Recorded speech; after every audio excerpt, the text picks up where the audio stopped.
Doctor साहब, G20 की meeting तो बस अब इस हफ्ते है, जी। लेकिन एक बड़ी अजीब बात है कि इंडियन एयर फोर्स जो है उसने mega training exercise by the name of त्रिशूल के नाम से जो है वो पाकिस्तान और चाइना के बॉर्डर पे शुरू कर दी है।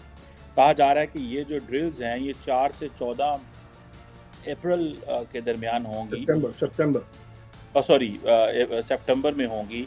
उधर 9-10 सितंबर को G20 है, 4 से 14 ये है, और ये सारे जितने भी लद्दाख, हिमाचल प्रदेश, जम्मू एंड कश्मीर और पंजाब के जितने सेक्टर हैं इनके ऊपर ये होगी। आप इसको कैसे देखते हैं? इंडिया को क्या ज़रूरत है? ये क्या इंडिया ये समझता है कि पाकिस्तान और चाइना इररिस्पॉन्सिबल बिहेव कर सकते हैं, कि इंडिया का इतना बड़ा जो डिप्लोमेटिक शो है उसको ख़राब कर सकते हैं? शी जिनपिंग ऑलरेडी नहीं जा रहे। Why India had to do this? This is something an aggressive posture. आप इसको कैसे देखेंगे? देखिए, उसके दो चीज़ें हो सकती हैं, या तो it is fulfilling a military requirement या it's fulfilling a foreign policy requirement. तो हो सकता है कि the air force does want to do those exercises in case. देखिए, अगर आप जाके देखें पुरानी जंगों में एयरफोर्स का ज़्यादा रोल नहीं रहा है। इंडिया की जो जंगें हुई हैं पिछले, जो India Pakistan, but this time air force navy will, अगर चाइना के साथ होता है कुछ, तो air force navy will play a bigger role than they did in the past. So India probably is thinking के उसमें ट्रांसपोर्ट का भी, चिनूक्स वगैरह का भी रोल है, ट्रांसपोर्ट प्लेन्स का, अपाचे हेलीकॉप्टर्स वगैरह भी पार्टिसिपेट कर रहे हैं। तो या तो air force needs this as an exercise to do certain things that it thinks it needs to do to defend, specially अब जो चाइना जो नया इंफ्रास्ट्रक्चर बना लिया है, खासतौर से लद्दाख वगैरह एरिया में, so they want to do this, they want to do certain exercises. हो सकता है कि दे आर एंटिसिपेटिंग के if there is another encounter. देखिए, 62 से लेके 2021 तक तो गोलियां भी नहीं चली थी ना इंडिया और पाकिस्तान, लेकिन अब रिसेंटली सितंबर वगैरह में शायद लास्ट ईयर फायरिंग हो चुकी है, bullets have been fired. So they are thinking कि हो सकता है देयर माइट बी एस्केलेशन, और ये मैप्स का जो चक्कर हुआ है उसके बाद। बट आई ऑल्सो थिंक इस तरह के एक्सरसाइजेस को प्लान करने महीनों लगते हैं, so this must be something that they are planning as a precursor to going and practising. शायद अक्टूबर में वो ग्रीस में मल्टी नेशनल एयरफोर्स ड्रिल्स वगैरह हो रहे हैं। So it is either part of the military exercises जो air force को ज़रूरत है करने के लिए। और मुझे लगता है कि दैट इज़ द केस, इसलिए कि इतना लंबा कर रहे हैं, सितंबर 4 से 14 तक। अगर खाली ये G20 के लिए होता तो क्यों इतने ज़्यादा पैसे खर्च करें? They could have done it from 8 to 10 या एक दिन का show. So that is one thing. The other thing ये है कि इंडिया शुड बी केयरफुल। अगर इंडिया अपने आप को बहुत ही ज़्यादा पावरफुल बताने की कोशिश करे, खासतौर से वेस्टर्न कंट्रीज़ को, तो वेस्टर्न लीडर्स ये समझना रहे कि oh, India doesn't need our help, it can handle China on its own. So जब खुदा ना खास्ता जब ज़रूरत पड़ी, they might be reluctant to provide help, saying you should take care of yourself. You thought, मतलब इतने आप त्रिशूल वगैरह लेके फिर रहे हैं पूरे नॉर्थ में, तो कर लें। So India wants to project its strength and say we are a strong partner, but also should be careful not to over show its strength, that it may not get the help it needs from the West, especially the US. US के साथ अप्रैल में भी एक drill हुआ था, air force drill, Agra के एक base के पास, 2-3 बेसेस में Agra was one of them. So there is more military activities going on. तीसरी चीज़ ये है कमर साहब कि partly because we are more interested in मतलब जियो पॉलिटिक्स और इस तरह की चीज़ें, हम इन चीज़ों पे गौर करते हैं। जो आम लोग हैं, they don't pay attention, and that this things would have been happening in the past also. अब इंडिया में एक थोड़ा हाइपर नेशनलिज्म का भी बुखार चल रहा है कई सालों से, रिसेंटली 2-3 साल से। so these things are getting more attention, you know. For example, भाई पहले कौन जैवलिन के बारे में बात करता था? कोई नहीं। अब जब से इंडिया के पास अब वर्ल्ड क्लास जैवलिन थ्रोअर आ गया है अब उस पर ज़्यादा तवज्जो दे रहे हैं ना, because they have a winner going, so they are paying more attention. So इस तरह से भी कह सकते हैं, बिकॉज इंडिया का इतना चर्चा चल रहा है, द राइजिंग वर्ल्ड पावर। खुद मेरी किताब आई है the rise of India as a world power, आप लोग दोस्तों से कहिए, viewers should try and read that book. तो I think that's why we are paying more attention to this. और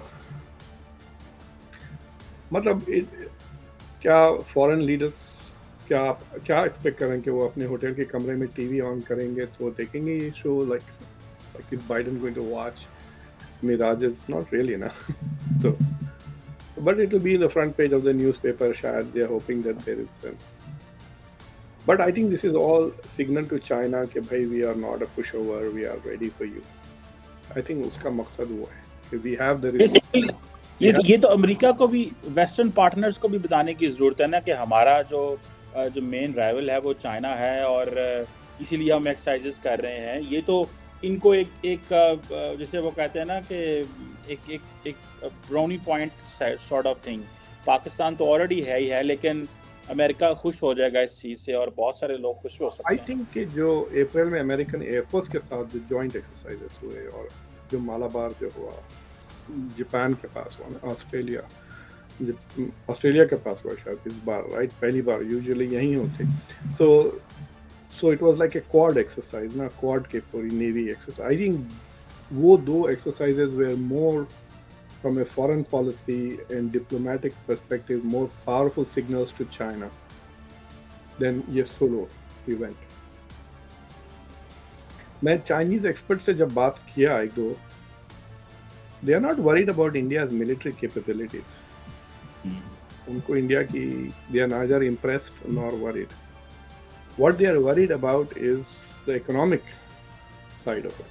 खास तौर से जो रीलोकेशन हो रहा है मैन्युफैक्चरिंग की। अब देखना चंद महीनों में, सितंबर 14 शायद को आईफोन 15 लॉन्च होने वाला है, and that is also coming from India, not China. तो दोज आर द थिंग्स जिससे चाइना घबरा रहा है, फ्रॉम द इकोनॉमिक चैलेंज जो इंडिया प्रेजेंट कर रहा है, rather than the military challenge.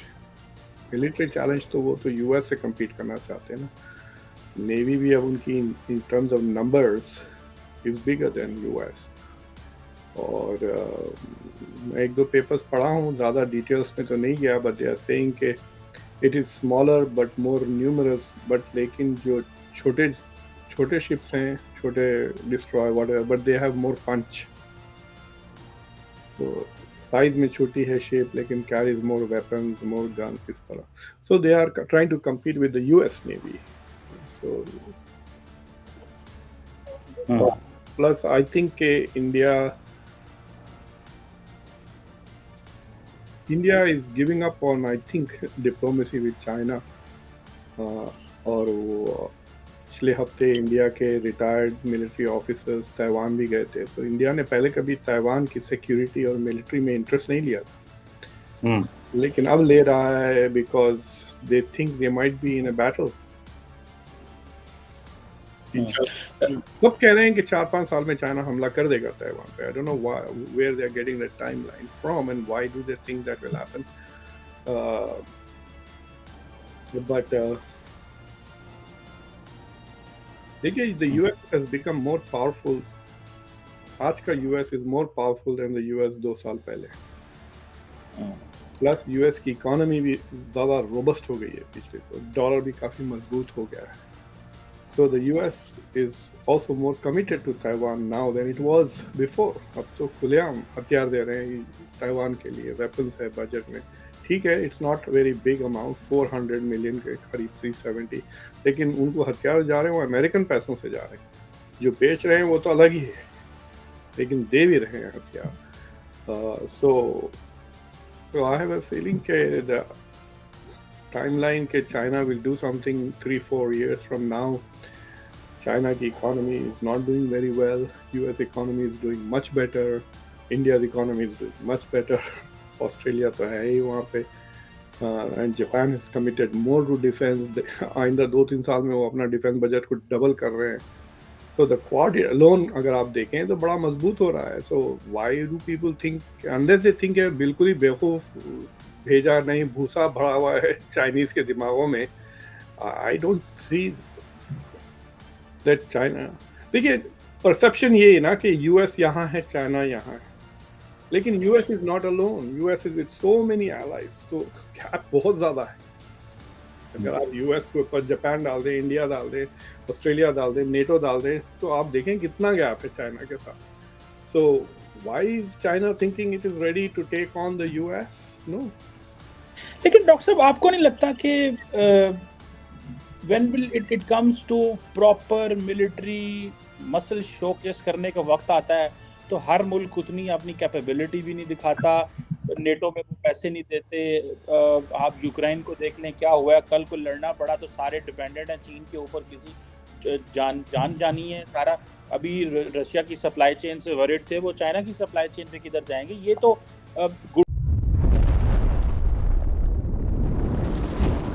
Eklavya news India, अंतर्राष्ट्रीय खबरों का मंच.